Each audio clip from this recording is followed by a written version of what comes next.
ముందుకి తరలిపోయిన తర్వాత అత్యధిక ముస్లిం జనాభా ఉండే చార్మినార్ ప్రాంతంలో మక్కా మసీద్ చరిత్రలోనే ఒక గొప్ప గుర్తింపు పొందింది.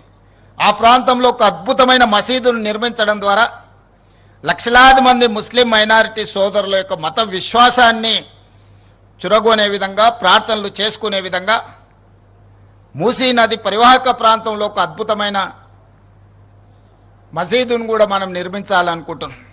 ఇంకా కొంచెం ముందుకు సాగితే సిక్ చావుని గౌలిగూడ ప్రాంతంలో మా సిక్ సోదరులు చాలామంది అక్కడ నివసిస్తారు. ఆ ప్రాంతానికి ఒక చరిత్ర ఉన్నది.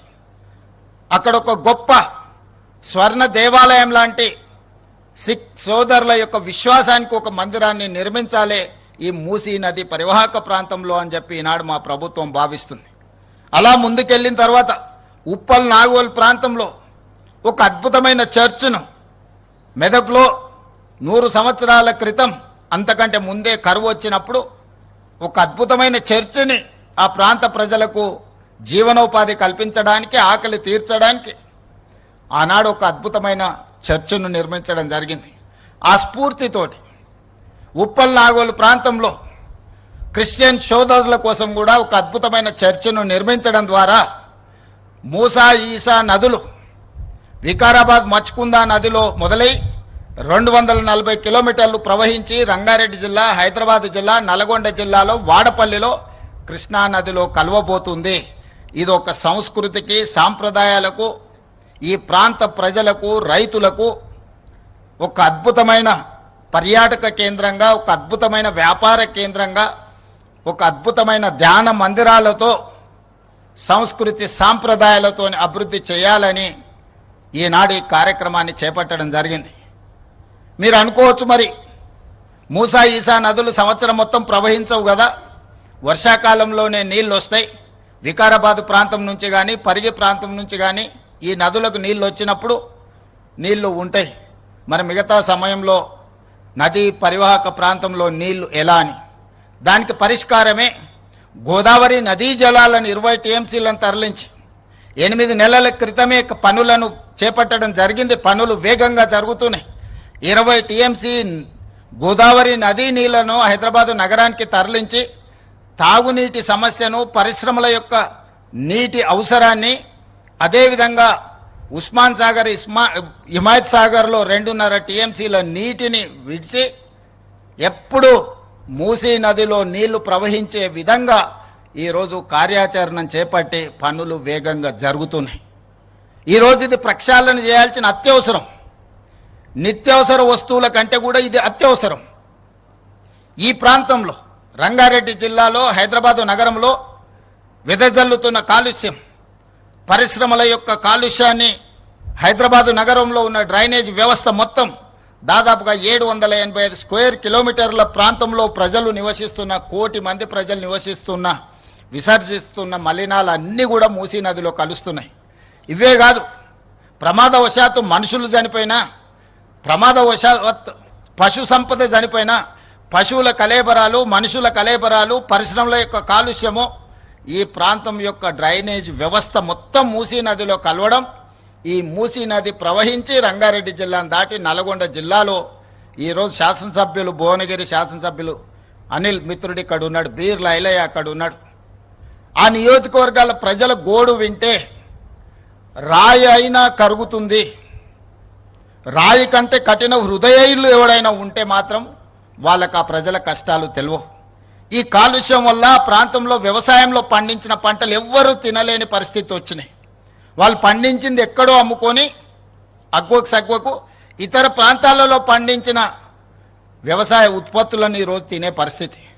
నూతనంగా పెళ్ళైన కొడుకు, కోడళ్ళ నా ప్రాంతంలో ఉంటే పుట్టబోయే పిల్లలు ఈ కాలుష్యంతో కూడుకున్న నీళ్లను తాగి, ఈ కాలుష్యంతో కూడుకున్న పంటలను తినడం ద్వారా పిల్లలకి ఎక్కడ లేని జబ్బులు వస్తున్నాయని నూతనంగా పెళ్ళిళ్ళైతే ఆ గ్రామాల నుంచి పట్టణానికో ఇతర ప్రాంతాలకో యువ దంపతులను తరలి వెళ్లే విధంగా తల్లిదండ్రులు ప్రోత్సహిస్తున్నారు. పుట్టిన ఊర్లో పెంచి పెద్ద చేసిన తల్లిదండ్రుల చెంతన ఉండలేని పరిస్థితి ఈరోజు నల్గొండ జిల్లాకు వచ్చింది. ప్రకృతి వల్ల వాళ్ళని ఫ్లోరైడ్ వెంటాడుతుంది. పుట్టడంతోనే అంగవైకల్యం, కాలు వంకర, కన్ను వంకర, నడువు వంకర.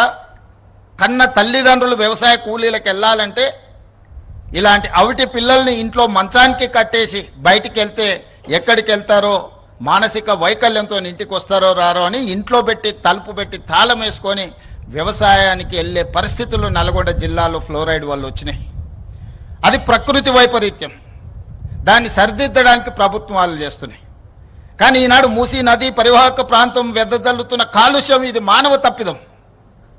ఇది ప్రకృతి వైపరీత్యం కాదు, మానవ తప్పిదం. మానవ తప్పిదాన్ని సరిదిద్దడానికి మనం ప్రయత్నం చేయకపోతే చరిత్ర మనల్ని క్షమించదు. అందుకే ఈనాడు శ్రమ అయినా, ఖర్చుతో కూడుకున్నదైనా మూసీ నది ప్రక్షాళన చెయ్యవలసిందే అనే కార్యక్రమాన్ని మా మంత్రివర్గ సహచరులందరూ భుజం తట్టి చెప్పడం, ఈ పరివాహక ప్రాంతంలో ఉన్న ప్రతి శాసనసభ్యుడు పార్టీలకు అతీతంగా, ఈనాడు యాదయ్య గారైనా, లేకపోతే వికారాబాద్ ప్రసాద్ కుమార్ గారైనా, లేకపోతే మా మిత్రులు ప్రకాష్ గౌడ్ గారైనా, కిందికెళ్తే ఎంఐఎం శాసనసభ్యులైనా, ఆ కిందికెళ్తే ఉండే నల్లగొండ వరకు ఉండే వాళ్ళందరూ ఈ పరివాహక ప్రాంతంలో ప్రాతినిధ్యం వహిస్తున్న కౌన్సిలర్లు, కార్పొరేటర్లు, సర్పంచులు, ఎమ్మెల్యేలు, ఎంపీలు అందరూ ఈ నదిని ప్రక్షాళన చేయాల్సిందే, మూసీ నదిని పునరుద్ధరించాల్సిందే. ప్రభుత్వం ఈ కార్యక్రమాన్ని నిరాకటంకంగా కొనసాగించాలని చెప్తున్నారు. కొద్దిమంది స్వార్థ ప్రయోజనం ఉన్నవాళ్ళు రాజకీయ ప్రయోజనాన్ని ఆశించి మేం చెయ్యలేని పని మీరు ఎవ్వరూ చెయ్యొద్దు అని, మీరు చేస్తే మీకు మంచి పేరు వస్తుంది, మేం చేయలేదు కాబట్టి మీరు చేయొద్దని ఒక అక్క ఈ ప్రాంతం నుంచి 45 సంవత్సరాల కుటుంబం 100% రాజకీయ ప్రయోజనం పొందినారు, అన్ని పదవులు అనుభవించారు. ఈ ప్రజలు ఇవ్వందే లేదా అక్కకు. ఇవాళ అక్క కొడుకు నేషనల్ గ్రీన్ ట్రిబ్యునల్లో ఈ పనిని ఆపమని కేసేసిండు. ఆ అక్క మనసు ఎట్లొప్పుకున్నదో వాళ్ళ కొడుకును ఇట్లాంటి తప్పుడు కేసులను నేషనల్ గ్రీన్ ట్రిబ్యునల్లో వేయించడానికని నేను అడుగుతున్నా. ఆ అక్కకి ప్రాంత ప్రజలు ఓట్లు వేయలేదా? వాళ్ళ కుటుంబాన్ని ఆశీర్వదించలేదా? ఈరోజు ఈ రాష్ట్రంలో, ఈ దేశంలో ఆ అక్కకు గుర్తింపు వచ్చింది, ఆ కుటుంబానికి గుర్తింపు వచ్చింది.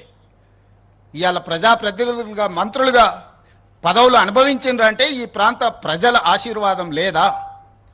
ఈ ప్రాంత ప్రజల ఆకాంక్షలకు వ్యతిరేకంగా, ఈ ప్రాంత అభివృద్ధిని అడ్డుకోవడానికి నీ కన్న కొడుకే ఎన్జిటిలో కేసేస్తుంటే ప్రజాప్రతినిధిగా మీరు కొనసాగడానికి అర్హత ఉందా అని చెప్పి నేను ఆ అక్కని సందర్భంగా అడగదలుచుకున్నా. ఒకప్పుడు నాకు కూడా చాలా దగ్గర, ఆనాడు ఇట్లా లేకుండే.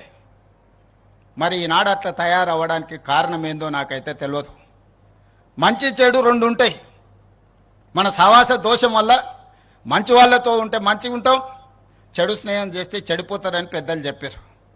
మంచి వాళ్ళని 10 రూపాయలు ఇచ్చి దగ్గరికి తెచ్చుకోవాలి, చెడు వాళ్ళు ఉంటే 10 రూపాయలు ఇచ్చి వాళ్ళ స్నేహాన్ని విడిపించుకోవాలని పెద్దలు చెప్పారు. ఈ చిన్న సూత్రం ఆ అక్కకు అర్థం కావడం లేదా అని నేను అడుగుతున్నా. అందుకే ఈ వేదిక మీద నుంచి అక్కగారికి సవినయంగా విజ్ఞప్తి చేస్తున్నా. ఈ ప్రాజెక్టును అడ్డుకోవడానికి నీ పుత్రరత్నం వేసిన ఎన్జిటి కేసును తక్షణమే ఉపసంహరించుకోండి, లేకపోతే ఈ ప్రాంత ప్రజలు మీ కుటుంబాన్ని సామాజిక బహిష్కరణ చేసే పరిస్థితి వస్తుంది, అంత దూరం రానియొద్దు అని చెప్పి నేను వారికి సూచన చేస్తున్నా. వారి వెనకాల ముసుగు దొడుక్కొని దాక్కున్న వాళ్ళకు కూడా నేను చెప్తున్నా, మీ వల్ల కాని పనులు చాలా మేము చేస్తున్నాం. మీరు ఇట్లనే ఉంటే ఆ హోదా కూడా మిగలదు. ఇలాంటి చిల్లర మల్లర ప్రయత్నాలని మానేయమని ఆ వెనకాల దాచుకొని ముసుగు దొడుక్కొని మూసి అభివృద్ధి కార్యక్రమాన్ని అడ్డుకుంటున్న వాళ్ళకు కూడా నేను సూచన చేస్తున్నా. ఇది రాజకీయ వేదిక కాదు, కానీ ఈ ప్రాజెక్టుకు సంబంధించిన అంశం కాబట్టి ఈ వేదిక మీద నుంచి నేను ప్రస్తావిస్తున్నా. ఏది ఏమైనా 600 అయినా అక్కడి సూర్యుడు ఇక్కడ మొలిసిన ఈ ప్రాజెక్టు చేసి తీరుతాము. ఇది మా దీక్ష, ఇది మా శివ దీక్ష. రామప్ప మందిరం ఆనాడు పనులు మొదలుపెట్టినప్పుడు అక్కడ దర్శనం చేసుకొని రుద్రదేవుడు నిర్మించిన రామప్ప ఆలయంలో మొక్కుకొని బయలుదేరినాం. ప్రజాపాలన తెస్తాం, ప్రజలకు మేలు చేస్తామని. ఆ రామప్ప ఆలయ నమూనానే ఈరోజు మంచిరేవులలో నిర్మించాలి అని మేము అనుకుంటున్నాం. శిల్పులను కూడా మేము విజ్ఞప్తి చేసినాం.